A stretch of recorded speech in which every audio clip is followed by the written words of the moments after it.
नमस्कार, आप देख रहे हैं न्यूज़ 18। मैं हूं आपके साथ रुचिका राज। ईरान से इस वक्त की सबसे बड़ी खबर सामने आ रही है। ईरान ने आधिकारिक तौर पर पुष्टि कर दी है कि उनके सबसे ताकतवर सुरक्षा प्रमुख अली लारिजानी अब इस दुनिया में नहीं रहे हैं।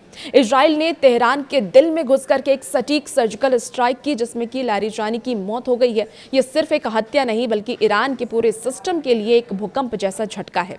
यह हमला मंगलवार रात को हुआ जब अली लारिजानी तेहरान के परदीस जिले में अपनी बेटी के घर पर गए हुए थे।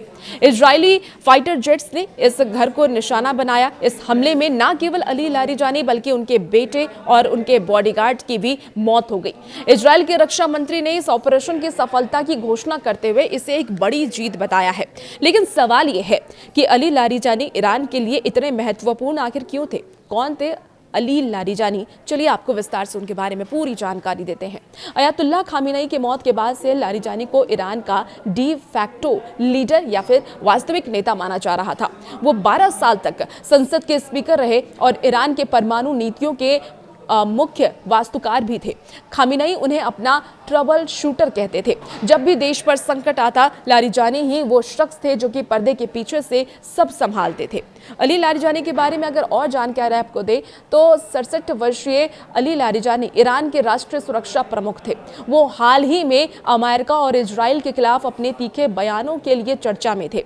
ईरान की सत्ता व्यवस्था के एक प्रमुख स्तंभ के रूप में माने जाने वाले लारिजानी अयातुल्लाह अली खामेनी के करीबी थे। वो दशकों से सरकार की परमाणु नीति और रणनीति कूटनीति के केंद्र में भी रहे। पूर्व सर्वोच्च नेता की हत्या के बाद उनकी ताकत और ज्यादा बढ़ गई थी और उन्हें ईरान का नेतृत्व करने वाले शीर्ष दावेदारों में माना जा रहा था। लेकिन अंततः मुज्तबा खामेनी को उनके मारे गए पिता की जगह नियुक्त किया गया, क्योंकि वो उनके बेटे थे। जून 2025 में ईरान और इजराइल और अमेरिका के साथ युद्ध के बाद उन्हें ईरान की शीर्ष सुरक्षा संस्था सुप्रीम नेशनल सिक्योरिटी काउंसिल का प्रमुख नियुक्त किया गया, जहां वो रक्षा रणनीतियों का समन्वय और परमाणु नीति की निगरानी करते थे। बाद में वो कूटनीतिक क्षेत्र में भी अधिक सक्रिय दिखे और खाड़ी देशों की यात्रा कर ईरान की वार्ताओं का नेतृत्व किया, जो अंततः युद्ध के कारण विफल हो गया। ईरान इस वक्त आपको बता दें कि नेतृत्व के संकट से जूझ रहा है। पहले खामेनी और अब उनके सबसे भरोसेमंद सिपाही रह चुके, या कह लीजिए कि उनके सबसे खास लारिजानी का जाना ईरान के सुरक्षा तंत्र को पूरी तरीके से हिलाकर रख दिया है।